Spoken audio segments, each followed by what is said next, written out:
Reese will get the meeting called to order. Go ahead, motion to approve the agenda. Those in favor? Aye. Minutes. Correction of minutes. Correction on the starting phase. Salary was incorrectly put at 64,000. It should have been 61,760.05. With the correction. Is the motion for both meetings? Yes. I'll second. Those in favor? Aye. Public hearing regarding the final plat for Hill subdivision. I'll move to open the public hearing. I'll second. Those in favor? Aye. Any written or verbal comments? You have anything, Miranda? No.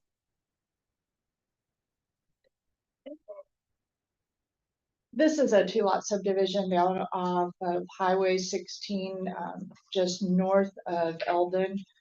It is going to be a 2-lot subdivision. One of the lots is proposed to be built on. It's going to be a new company that wants to relocate along Highway 60 or Highway 16. It is currently zoned commercial, so it would meet the requirements for zoning. And I've had no comments from the public for or against, and the zoning commission is recommending approval. Chad, any comment? Motion to close public hearing. Close. I'll second. Those in favor? Aye. Approve resolution 36/2026 regarding the final plat for Hill subdivision. I'll move to approve. I'll second. Those in favor? Aye. Public hearing for vacation of a portion of 14th Street in sections 31 and 32. T71N R12 Washington Township. Motion to open public hearing. I'll move to open the public hearing. I'll second. Those in favor? Aye. Any written or verbal comments? The written comment this morning from St. Albert that he did not support the vacation of 14th Street. You're not speaking in your microphone. Oh, sorry. I received a text message this morning from Tim Albert that he does not support the vacation of 14th Street.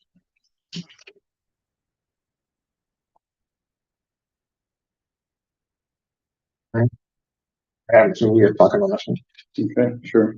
The segment of road that we're looking at is currently a level C road, which is closed to the public, maintained by the owners, adjacent property owners, and level C essentially retains the ability of the county to go in without acquiring a new right of way if the new road is desired to be opened up. So at this point, it's not open to the public, and the majority property owner along the segment here had requested the closure to make that essentially permanently not open to the public.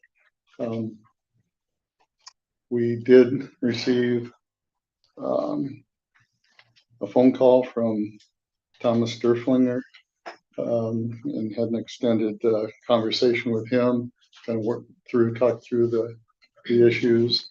So he was aware of that and had otherwise thoughts how he would do it, but he was understanding of the ways he did end up with the limits of the vacation that were proposed. So other than that, we did not have any feedback. We did work with some of the adjacent property owners, actually quite a bit, to adjust the limits of the vacation. So it's mutually beneficial. Okay. I know I did have one phone call too from Derek Clark, an adjacent property owner. He was just looking at his map upside down. So once we got that figured out, he was good with it. So,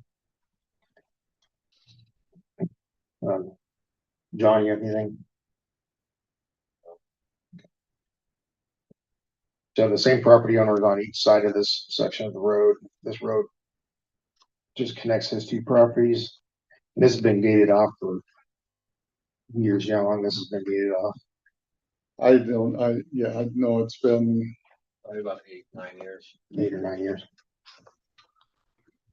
Get this in the paperwork. And they put that with it. I'm not sure what the individual that had an objection, what his concerns were. I don't. Yeah, I don't think he's a decent property owner. And he has property to the north of it, I think. East, west, somewhere around there. East. Up the Nish Road, right? Yeah.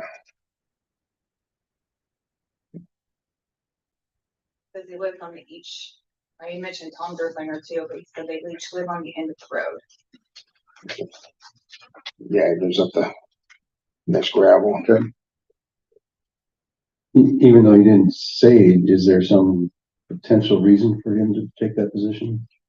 Based on what we know about it. Generally, I'm telling you the information I was given. Right, thank you, but generally speaking, as far operationally, if the adjacent property owners keep the gates closed, they're padlocked and they're not available to the public for use.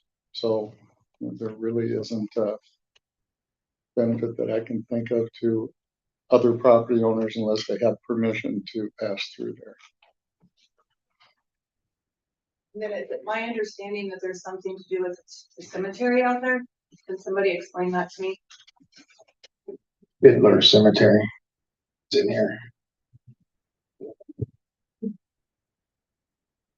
So this is, I don't remember when you bought the property, John. What's been 5 years ago? Long story short is I own almost half of Fiddler Cemetery, paying taxes on dead people buried in there, so it's useless to me, but Yeah, it I'm wasn't. trading you the cemetery for this road vacation. And has that been done yet? That's part of this. Okay. That's in there. So Yeah, we're trading that acre of cemetery with, so he doesn't have to mow around the tombstones. It was supposed to have been done, I think, years ago, and it wasn't surveyed off and it wasn't taken off of his deed. and But that's in here now. This is being completely done and Yeah. all in the same process. well, I provided you with a draft of the survey that would be able to accomplish that parcel associated with the cemetery. It's actually a fairly complicated survey because it's somewhat remote and we had to do some work to reestablish some corners. So that, And then the township is aware of all this taking place. Yes, the township trustees are the ones that initiated it.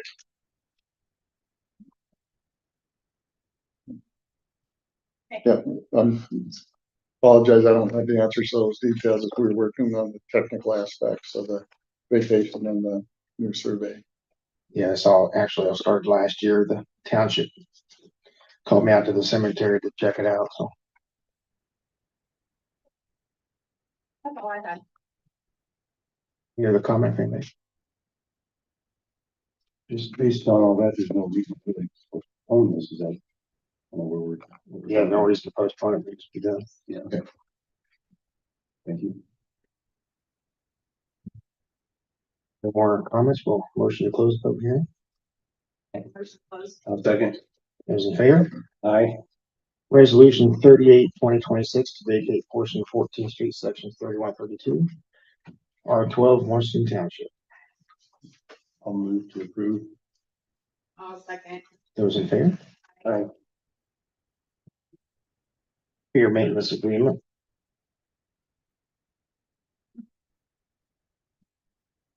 I'm gonna make a motion to approve. And I'll second. Those in favor? Aye. Contract with D-Pain for emergency.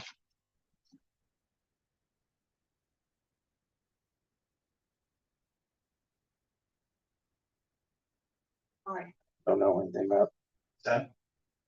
this contract for the EMR. Yes.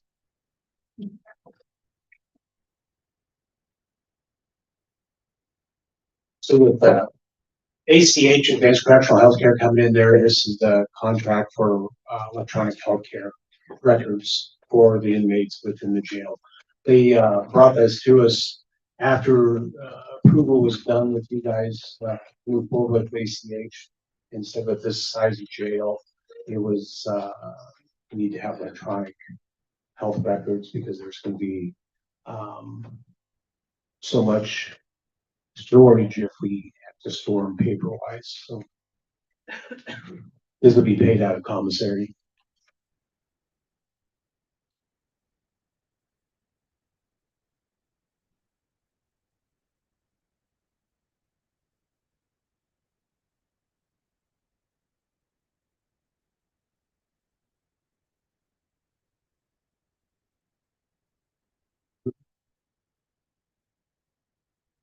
I'll move to approve.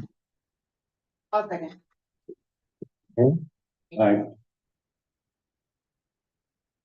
Vacation accrual discussion.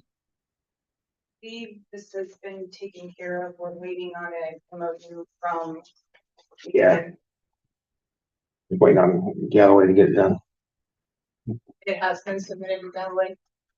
Him and Union Rep are doing it, yeah. Last email I just read. That's going back from real time to just a dump. Yes. Well, no action on that. No action. Okay. Next up is Samuel's Group contract. This is the contract for Samuel's Group for the marketing piece. Maybe it should be after number 9, but you know, if you decide to move forward with that resolution, it's just a marketing piece that they bring to it up to $35,000. They will assist us with the website as well as Facebook, and then monitoring those things throughout the process of informing the public.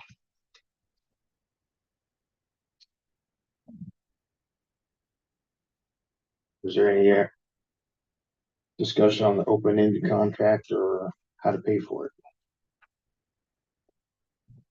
Because we can't use tax dollars. I guess my understanding is you can use tax dollars because we're not asking them to vote yes or no. It's an educational process. We're not asking the public to vote yes or no. We're asking them to be educated on the process and what we have before us.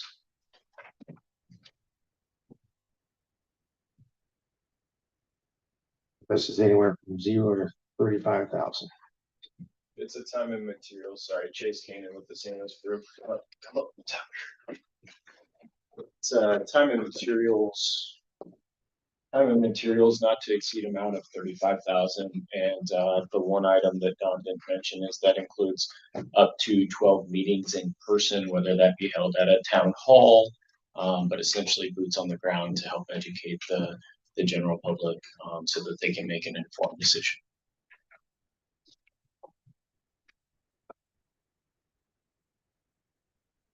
So this include mailings, It does not. So, It's for now, but not the cost of the mailing. right? The postage I know is extra. correct. Let me ask you this, in the letter from the attorney, it says that we have to do a mailing, like a certain time frame before the election. Could those mailings be combined into one mailing? Can you I guess, explain that a little bit for? It's in the attorney's comments. I don't think that he didn't see the attorney's Yeah, comments. yeah, sorry about that. I haven't seen those. Do you remember, Brian, how long before that notification has to be sent out before the vote? I don't remember it. Yeah, just a second. Yeah, here it is. It says, it's pretty short. In addition, the Commission of Elections must mail to each registered voter in the county a notice of the election, which includes the full text of the public measure to be voted upon. This mailing must be not less than 10 nor more than 20 days before the day of the election. Yeah, so included in this proposal for the communication services, and I think I actually sent an example over to Dawn yesterday, but we would include like an introduction letter that would be sent out to the general public, essentially informing them that yes, there's a vote coming up on November 3rd, I believe it is, and just outlining a little bit of what the need is and how they can stay informed. So the answer to your question would be yes, we will. You could do that, but I sent a sample to you guys yesterday. I don't know if you saw it, but in that letter, that it has the 12 meeting locations or whatever meeting locations there is in that letter. So you wouldn't want to send that out with this piece that you're talking about, Brian, because it'd be past some of those meetings, Um, so I think that this is something that have to be sent out. We'd send out fairly early so we can have those meeting locations identified so the public can come and be educated. Yeah, we're about 2 or 3 weeks out from getting that intro letter out, outlining those dates. And now it costs another 10 to 15,000 postage. Then we'll have to do that again.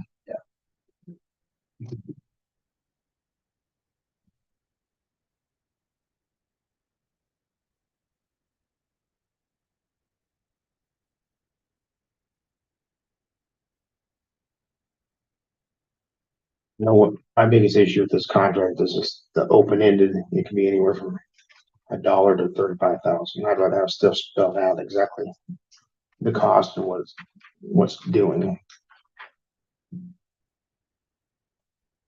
My opinion.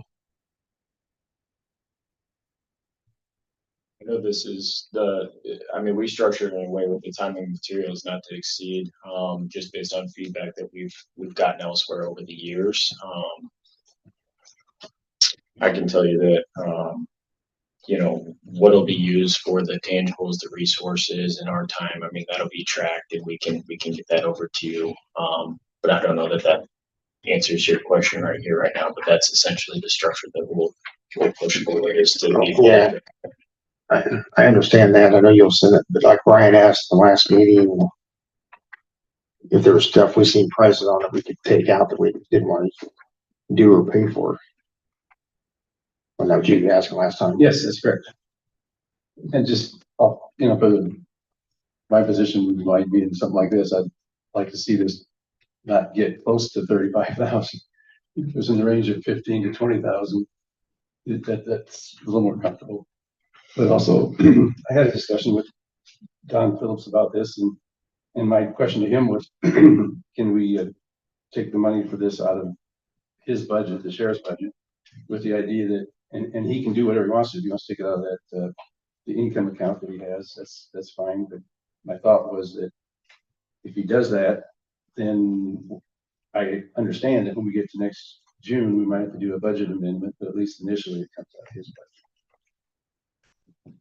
So I might consider making that as the motion. I'm just throwing that out for discussion at this point. That's not the motion. I definitely think you guys have some valid concerns, but I think I look at this as we're looking at a large project, and I think it's important that the public be educated as to why we're asking them to consider this. And I think this is a way that we can get that information out there. Social media is a big piece, and I think it's important that we utilize that for educational purposes. And the Samuels Group's done this all over the Midwest, and I don't think that's anything where they're taking advantage of us in this process. I don't think so. I think that when we're asking the public to consider a $45 million project and they're asking us to spend $35,000 to help educate the public. I don't think that's outrageous amount. I know you guys talked about not doing the mailing, but a lot of people don't use social media or have access to internet. Or the paper. What your subscription rate is? No, I don't. That's been a task for years, is trying to figure out how to reach the public. That's why we're attempting many different avenues and not just relying on one. But I know I don't have all the time to monitor the website, the Facebooks, the social medias, and getting that stuff out there. So I think that it's important that the county move forward with this contract to help educate the public on this. And I know we've talked about it before, but where we've seen a lot of success is with the tax implication calculator that'll be embedded in that website that allows you know, the general public to understand what the true cost is gonna be to them. To the exact penny, but also the boots on the ground. I think in this contract, we have up to 12 meetings, whether it be at town halls, like I said. The way we have this structured, it's structured on, you know, in a way that we've seen success in the past.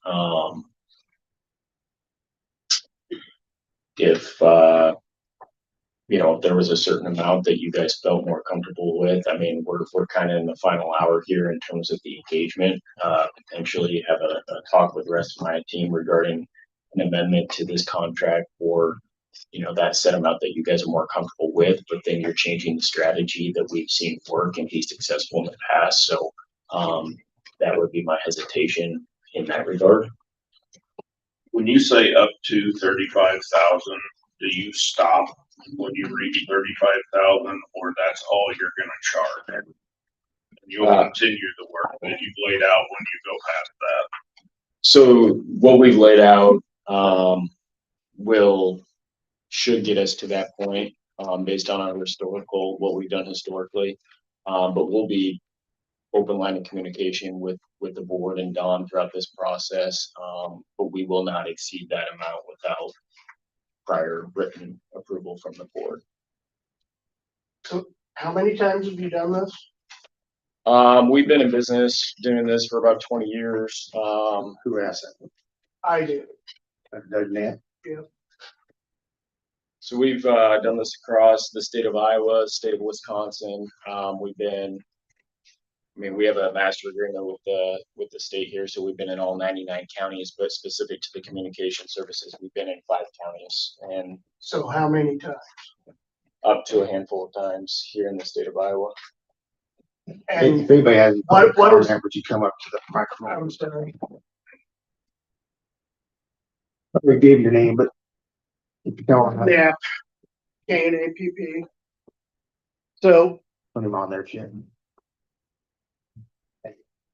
you've done this a handful of times. Here You in don't know the exact here in the amount. state of Iowa. You don't know the exact amount. I know we've been in 5 counties. We just ran one of these in Webster and Page County back in, well, about, I want to say 2023, 2024. So Webster County, That was all similar size, right? before my time. Okay, Correct. Yep. but you should have the cost of what you did in each of those, correct? Correct. And that's what this proposal is based on, is those historical costs that we've done elsewhere. So you can get a closer amount to let these guys know how much it would cost, right? I mean, we could, in theory. We've just structured in this way that we've seen a benefit in the past because it's actually more advantageous to the county to track our actual time and materials and put a cap on the limit that the county would spend rather than, you know, getting it down to say the penny that was used 2 or 3 years ago, and prices have changed, labor costs have changed, material costs have changed. And then, you know, to your point of, you know, we can't finish out our actual services that we had outlined, or we have to come back to the county and ask for more. So we feel with this structure, it actually protects everybody involved. That was our thought process. Anything else, Doug? Well, number one, I don't even know who they are, but Samuel's group. And so they're like a contract manager for building the jail. a building, so you're part of that, Yes. not just a PR. Right? No. We are a full service construction manager. We have an office in West Des Moines, Iowa. We've been in the state of Iowa for 15 years. We've been in business for about 21 to be exact. Have an office up in Wausau, Wisconsin, and we actually came down here to make an introduction to the board, I believe dating back to last July or August.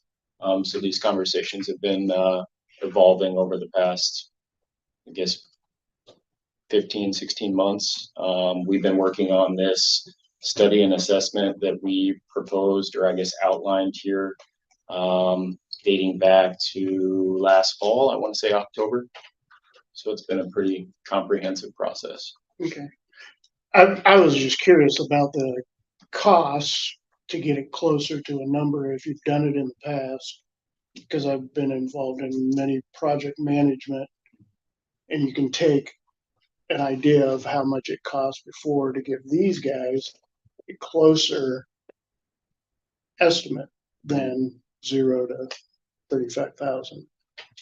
So Yeah, I can tell you. if they've seen all the figures from the other campaigns, have they? They have not. I can tell you we're not just throwing a dart at the wall. That 35,000. I assumed you were not. It's based on historical data that we've done in the past. Just a wide range there. All right, that's it. Thank you. Anybody else have a question?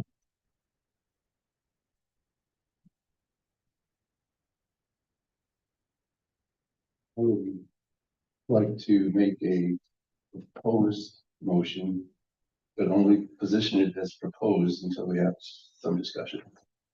Is that appropriate? We can make the motion, we discuss it, and Yeah.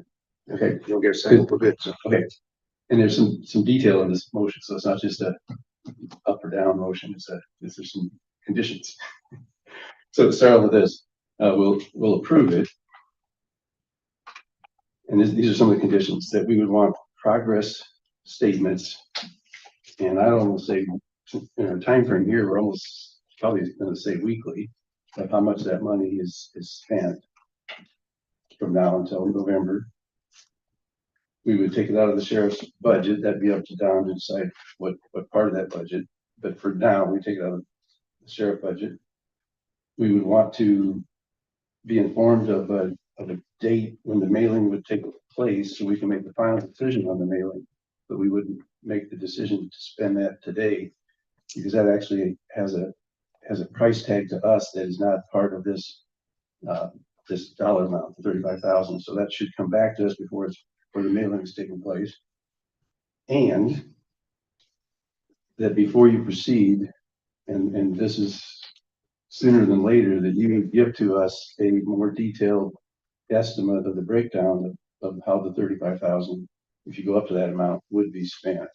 So that's not saying it's a contractual part of this. It's just saying an estimate of how the specific components of it would look in terms of the dollar amount assigned to those components. So that we don't need to really do the motion until you can understand that and perhaps agree to it, and then we could proceed.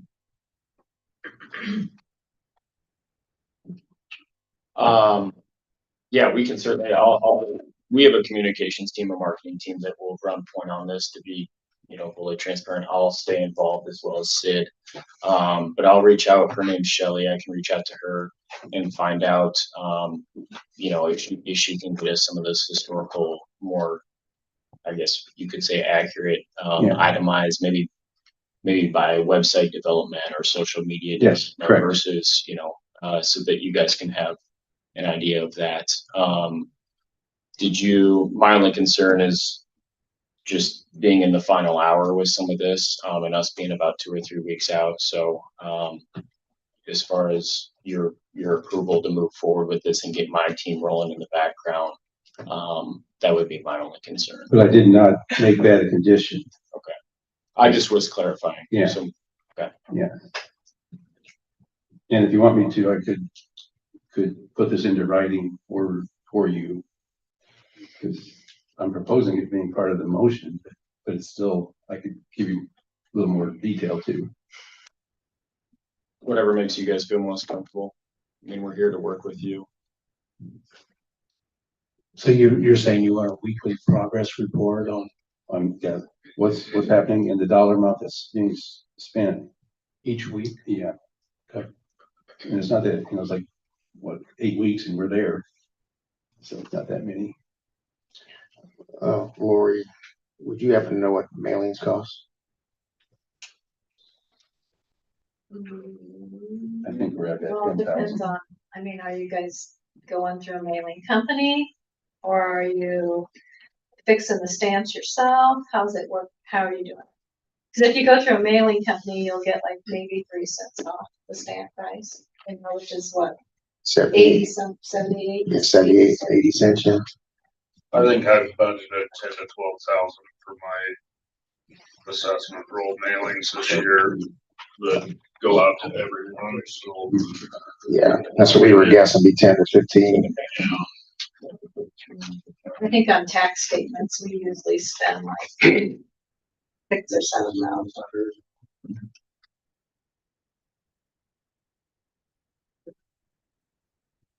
Yeah, that's just for the postage part of it. If that's what you're asking.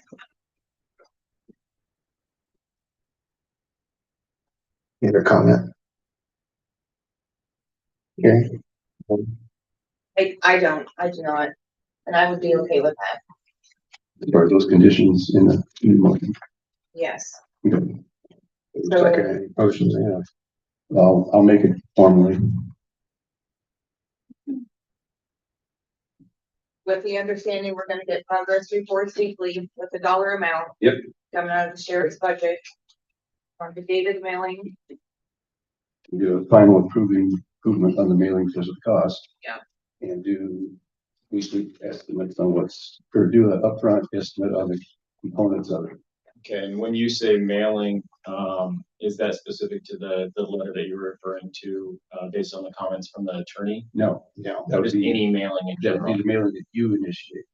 Okay, because Yeah. there's several items that we put together, for example, informational fact sheets, the introductory letters, so there may be several mailings that go out.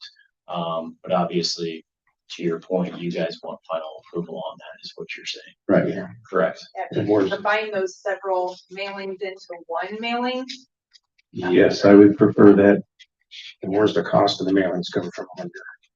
Well, we haven't approved the mailing. I We know, don't but have to approve the mailing yet. Yeah.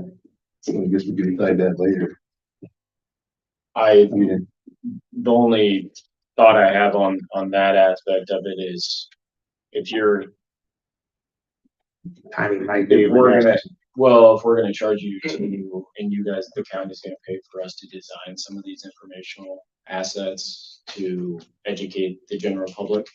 I think it would probably make sense for you guys to make a decision as to whether or not you intend to mail those out in the first place, if that makes sense. So if you have no intention to send those out in the first place, then why would we charge you to design them? Right. That's my only thought on that. and that's a good thought, but my response would be the content of the mailing should be the same or similar content to the website and the social media. So it shouldn't be a whole lot different. And we can get this mailing decided perhaps at our next meeting. When do you anticipate the mailing going out? Typically, that introductory letter, I don't know, were you guys able to put eyes on that Don sent over maybe? Okay, so typically we would get that out, the hopes would be within the next 2-3 weeks. And yes, you're correct. Some of the information in these mailers is similar to what's on the website. But to Carrie's point earlier, not everybody is operating on social media or the internet. So it's really about making touches through several different channels.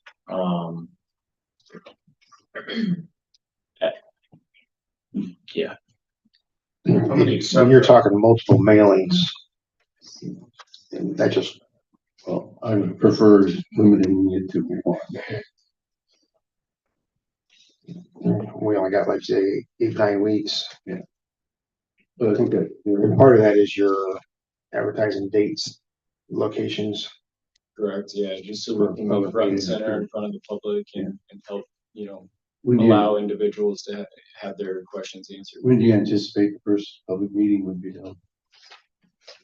I I don't know. circle back with you on that one. We haven't don't even wanna had have my foot- conversations about any of that stuff yet. Yeah, so we'll have a kickoff meeting. If you guys get this approved, we'll have a kickoff meeting, I would think, next week with Don and his team and whoever, I guess, that individual or contact would be with the county.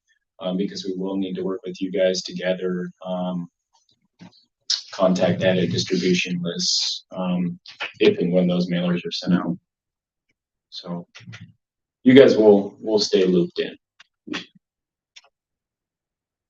I'd still say I'd prefer the deal with the mailing to be handled later, and that could be at our next regular supervisors meeting. And so I guess why not just have them draw it up the mailing? I mean, I know there's some cost to it, but they draw up the letter, and we can bring it back before you. This is what it is and what we want to send out, and you guys can make a decision if you want to mail it out or not then. Yeah, I'd like the cost of the mailing, because Lori's saying one amount, Travis says amount, you guys saying amount, they're like all over the place. So if we can get a cost of the mailing, that would Yep. be great. We can do that. Yeah, and just to clarify, we will be designing, the county will be essentially distributing, so the mail service postage. So I don't know if that would be your auditor or who that contact would be that we would work with. I guess another important question, the mailing, is that just going out to registered voters? Or who's it going to? I guess that we could probably set it up how we want to. I don't know if we want it to go to every residence in the county. I think would be Typically, that's the best option available, not just to registered voters. Because the attorney's mention of the mailing is only to the registered voters. That is correct. So this could be a different list. I believe we've seen it both ways. I'll see if I can get some numbers on the mailing. Yes. You know, I'll just ask them the number of registered voters. Is that, how many is that and what that cost is? And we can ask about every household in Wapo County and how much that is and how many that is. And we kind of have an understanding to maybe bring back before you 2 weeks from now. Correct. So my motion would be what I said with the mailing component being Would you just repeat yeah. for everybody? So It would be that there'd be information reports on the progress, and those would be weekly of the amount spent. The money initially comes out of the sheriff's budget or whatever he decides in his area. The mailing would be determined later as far as the allocation of the expense and where the money comes from for the mailing.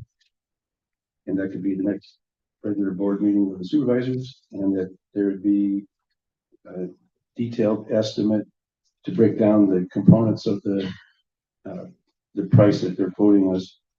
And, you know, that should be easy to do and should be available for us, I think, in just a couple of days, or yet this week or first next week. And so that's the motion to proceed with those conditions. I'm gonna second that motion. was in favor?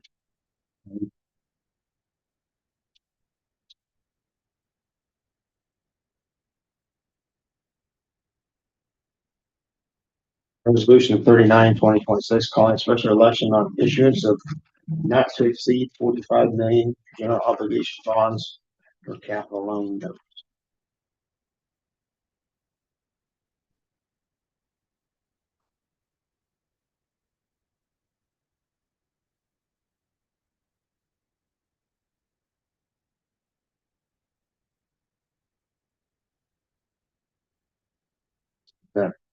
What's the stuff the attorney to everybody? Yeah, I don't have any questions on it. Yes, I'm fine with it.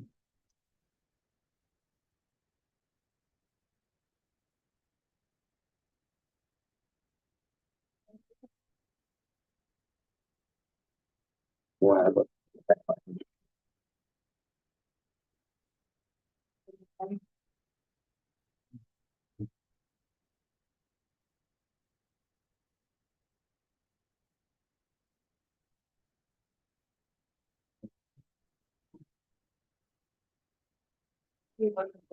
The exact wording of the resolution. It's the resolution's on page 2 of the documents.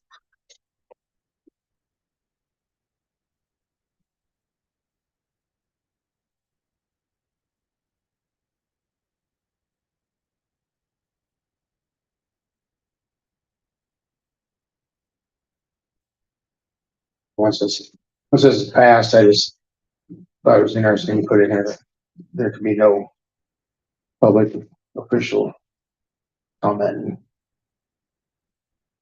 yay or nay for it, so.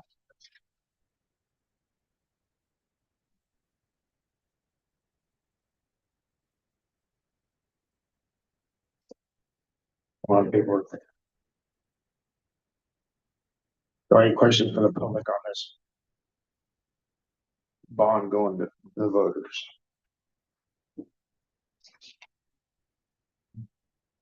No matter our position on the jail, the one thing we all agreed on is the public would have the right to say. Because all of us are put here by the public.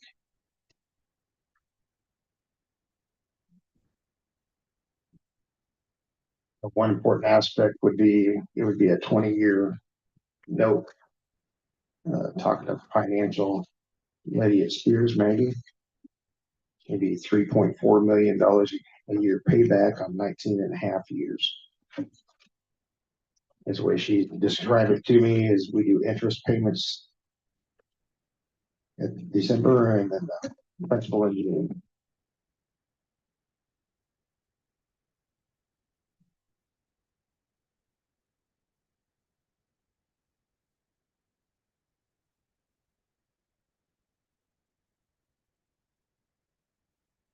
All right, our motion to approve I'm gonna make a motion. ongoing jail. Resolution. I'll second. Those in favor? I,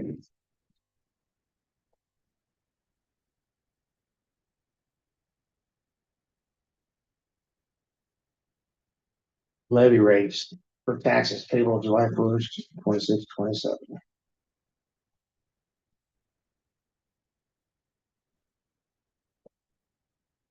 Lori. Yeah. Oh, James.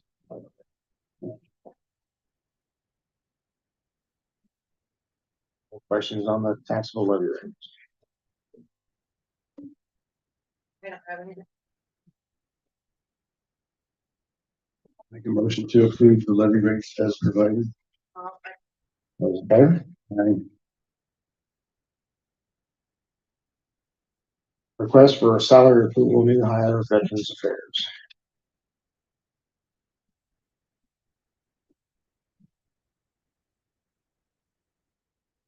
They actually get one. Yes. I'm gonna make a motion to approve. yeah, I'll second. All those in favor? For salary approval, new hire, county attorney. Has to be for a new clerk. I'll make a motion to approve. All those in favor? I, Hey. Any other business report? I know we got a couple people want to give a 2-minute presentation, so. I might have an update on EMS. Okay. I'll do that now. Yeah, go ahead. Last Wednesday, the fire chief, the consul of the city of Atumwa, was going to present to us some information and decided not to concerning the EMS, the ambulance service in Wappo County. And we went ahead and had a public meeting anyway, which people were going to plan to attend since the notice came very late in the day that he canceled. And so we had a public discussion. It went very well. We passed the deadline on doing any text vote on that for this election, so that's passed us.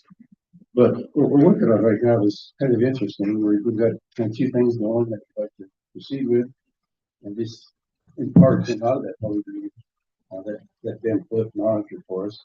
And the 2 things would be, just for your information, would be getting the ambulance that's at the city fire station in service as quickly as we could.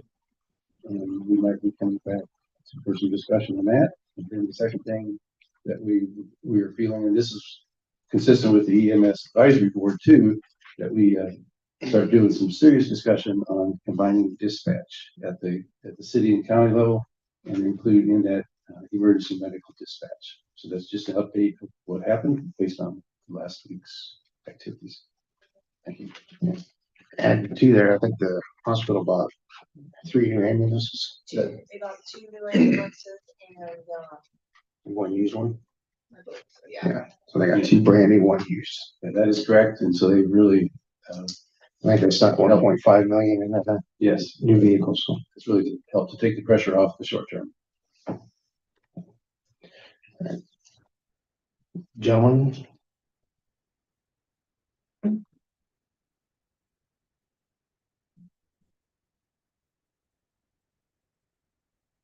Is Mike there again?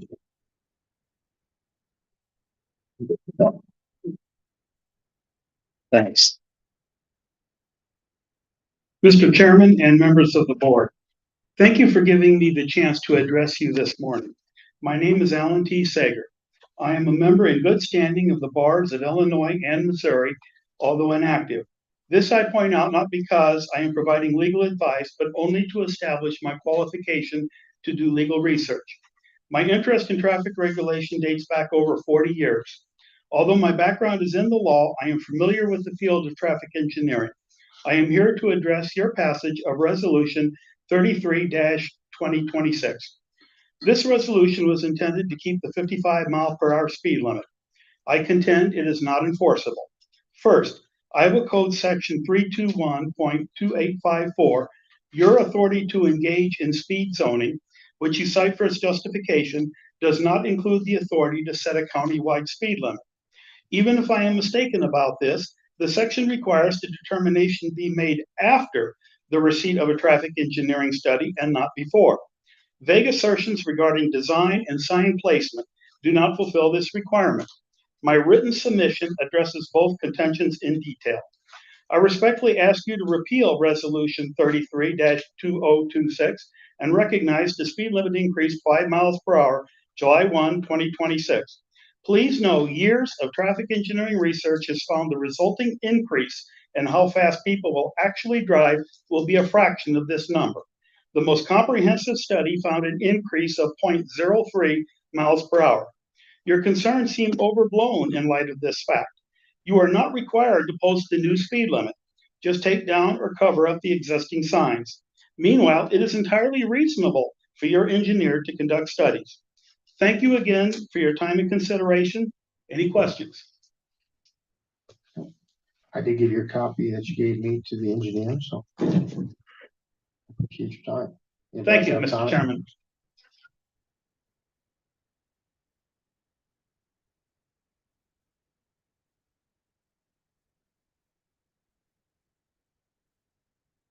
Get it right? Yep, you did. Wow, I turned it on right. You did, you got it. My name is Christian Schrock. I live at 225 West Kyoto. I just want to give you a little timeline here. On April 14th, I submitted a site plan for my new house online. Sometime prior to that, I don't know exactly the date, I submitted an application for a driveway entrance permit in person at the secondary roads office and got a flag to mark where I wanted the driveway. A few days later, a representative from the county, I believe his name was Mark, called me and told me that he had done a site visit, and since the driveway was not touching the county road, I would not need a driveway permit, and that the county didn't have any interest in where I cut my fence on my property. Fast forward to July 30th. I showed Jeff Heyman the final plans for the house in the office and then submitted them online that same day. He called the next day and said there was a glitch in the system and I need to upload the documents again, which I did.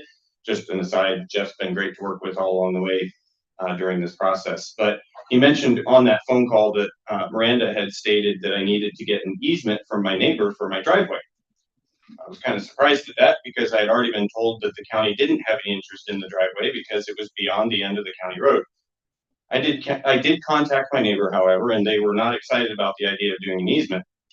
On August 4th, I called Miranda and let her know that information, and then I had a couple other ideas of how to make the situation work. The engineer happened to be there as well, and in the course of the conversation, he told me that an easement might be what I wanted, but it wasn't what the county wanted, which was very odd because it was the county that told me to get an easement. He did agree to come look at the property with me that afternoon. I met with him at the property and he came up with a plan to extend the road 100 feet and then I could apply for a driveway permit. He told me to give Miranda a copy of my survey or legal description of the property to get the ball rolling for that extension. I took that copy to the office the next day. I just called Miranda yesterday, and so understand that's, I took the copy on August 5th. I called Miranda yesterday, and she had no knowledge of what the engineer had even decided. And she was initially unaware that I had even brought the document into the office, so she quickly found it. According to Google, it takes 3 to 10 business days to get a building permit in Iowa.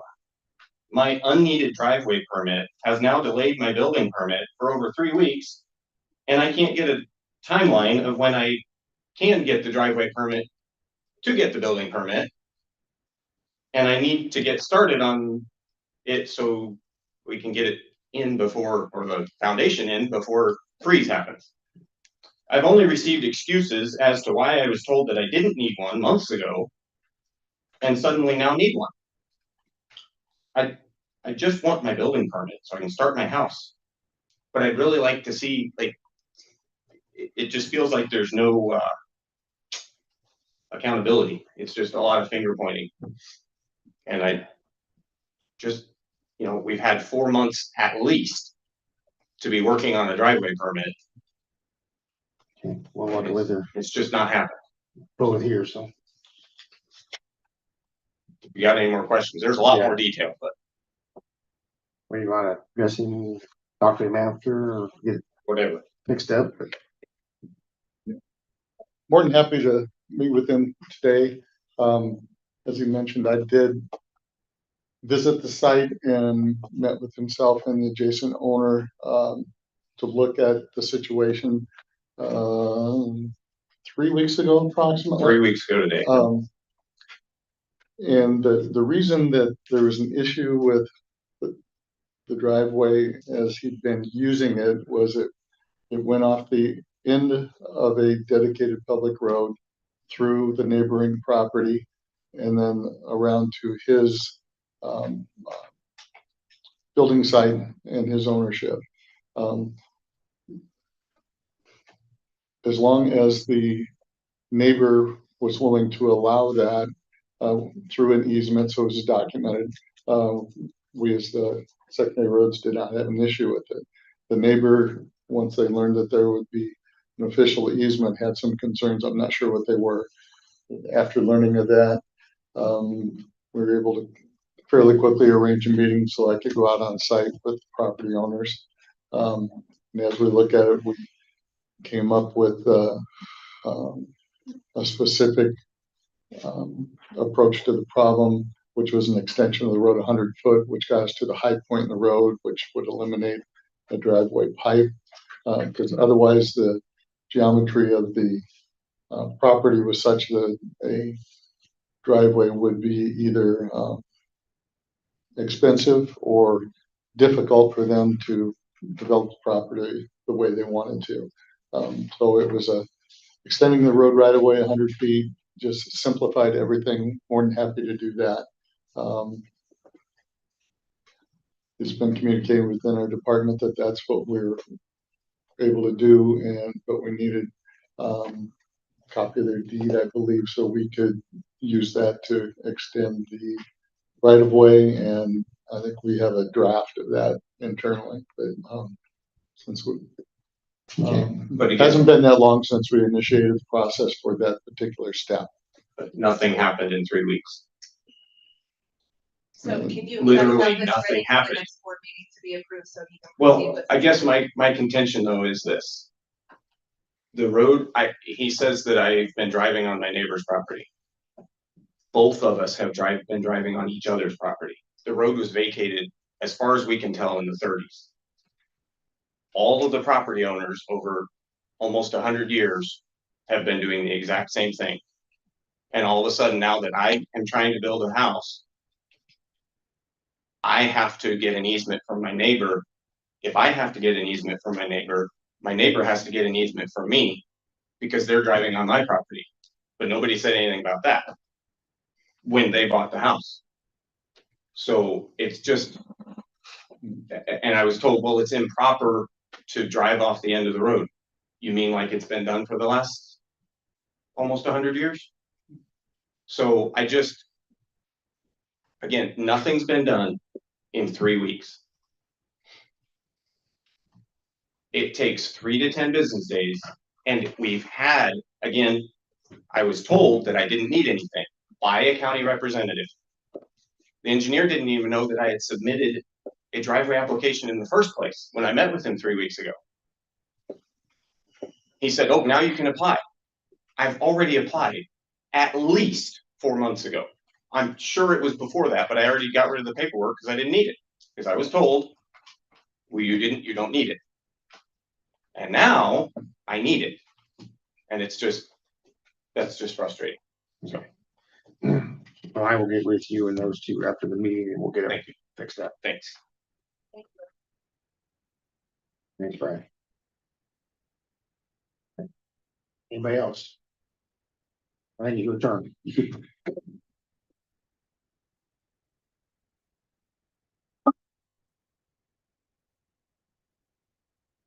Good morning. I'm going to be asked for a little bit of grace this morning for my 2 minutes because they may run a little bit longer, but I'll try to be as concise as I can. My name is Marshall Diaz, and I want to talk here a few minutes about the 6 flock safety cameras operating here in Wapello County. First, this is not an attack on Sheriff Phillips or his deputies. I respect the job that they do, and I understand why law enforcement sees value in the technology that can help them locate a stolen vehicle, find a missing person, or develop a lead in a much more serious crime. I'm not going to spend my time talking about the Fourth Amendment argument, the ACLU. It will be much better to do that than I. But my question is much more basic. Knowing what we know today, does Wapello County really want to continue to participate in the flock safety system? Because this isn't just a handful of privacy advocates complaining about cameras anymore. There's a growing national backlash. At least 56 communities have rejected or canceled flock contracts in 2026 alone. And we don't have to look across the country. On August 14th, Waukee announced it would not renew its flock contract, specifically citing concerns about privacy and data retention, and saying Iowa should establish clearer statewide standards first. 3 days later, Indianola deactivated all 8 of its cameras and said it plans to reconsider the program after the Iowa's next legislative session. Both departments acknowledged that flock had legitimate law enforcement value. They still decided to end their flock safety contracts. I think this is important. A technology can be useful and still not be worth the larger cost to public's trust. And we're seeing that loss of trust nationally. We've seen organized anti-flock protests, petitions, communities demanding cameras be removed, and unfortunately, widespread vandalism. Now, I want to be absolutely clear. I don't support vandalism of any kind. I don't support cutting them down. I don't support shooting at them. It's illegal, dangerous, and simply wrong. But we don't have to look across the country to see that anger anymore. It's already happening right here in Wapello County. 4 of our flock cameras were recently destroyed by gunfire. 1 of those shot on July 4th, and 3 more were shot 2 days later. Again, that was illegal, dangerous, and wrong. It has reached Wapello County. And I think that deserves more than simply replacing the equipment and moving on. When 4 cameras in one county are deliberately destroyed within a matter of days, that should tell us that there is a level of anger and distrust surrounding this technology that elected officials need to pay attention to. The vandalism should not dictate public policy, but it should inform public policy. And that's the responsibility of this board. It's also a financial question. How many times do taxpayers have to replace them? If they're replaced and damaged again, do we just continue to buy new ones and again and again and again? At some point, we're spending taxpayer money defending a technology that itself became a source of public conflict. And that brings me to Flock Safety as a company. Flock is a private, for-profit corporation. Today, it's valued at $8.3 billion and is roughly has 120,000 cameras nationwide, and recently reported saying its technology is used by approximately 7,000 law enforcement agencies. And the financial growth has been remarkable. In March of 2025, Flock announced that it had surpassed $300 million in revenue, reoccurring revenue, and is roughly growing 70% year over year. This year, Flock says that it's crossed the $500 million mark in annual reoccurring revenue. That's a reoccurring revenue rate of more than $41 million every single month. And remember what reoccurring revenue means. they're not just simply one-time camera purchases, they're subscriptions. Cities, counties, police departments, sheriff's offices, they all pay those subscriptions year after year. Now, Flock also has private customers. One example is Lowe's. Some Lowe's locations use SWAT cameras at parking lot entrances to capture vehicle information tied to suspected retail theft, shoppers' patterns, and so on. In one case, Flock itself highlighted suspects allegedly stole merchandise from a Lowe's, left the property, and returned later. The vehicle information captured by the store's Flock cameras helped law enforcement identify the suspects. That matters because it shows this network is not limited to government-owned cameras. Private businesses can collect vehicle data too, use it to track repeat incidents, and then provide that information to law enforcement.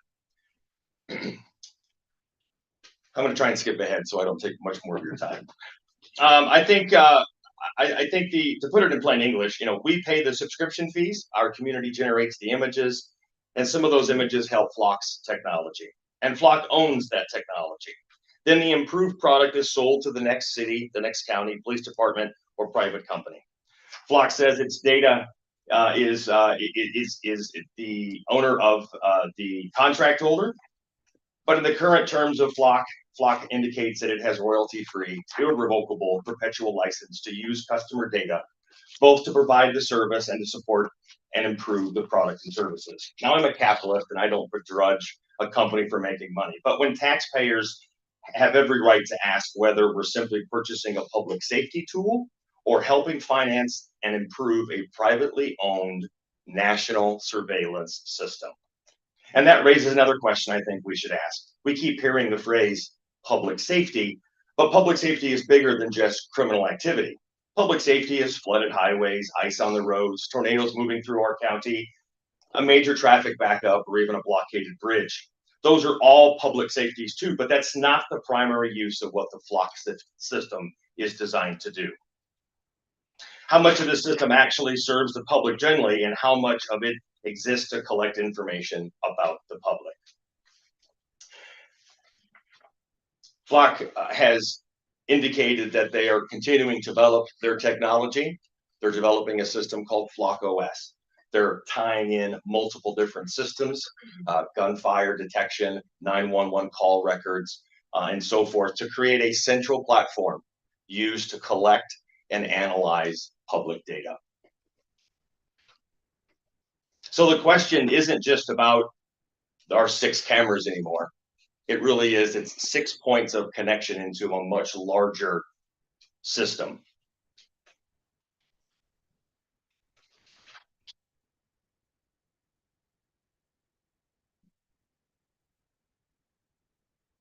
Flock Safety has recently changed their policies due to public outlash. They've decreased the data retention period from 30 days to 7. They've implemented some additional platform changes to ensure safety of access of data. But I think it's important to recognize that clearly Flock Safety is still developing a product that the public is contributing to the development of. And it isn't just about the cameras. It's not about the law enforcement agencies. It really is about the infrastructure. And it's the use of that infrastructure and the cost that the taxpayers are at the whim of. So my request today is to simply ask that we deactivate those cameras like other communities within our state have already done, following Waukees and Indianola's lead, and look for further direction from the state. Not because it's not a good law enforcement tool, not because it's not a good safety and criminal tool to use, but at what expense do we, the taxpayers, and we, the public, contribute to a private network? Any questions? No, I did try to call you a couple times though. I think Carrie, I think I spoke with you, and I spoke with Sheriff Phillips as well. So I appreciate your time and appreciate it. Thank you. No, thank you. Anybody else? Fine then. To adjourn. All those in favor? Aye. We are adjourned. Thank you.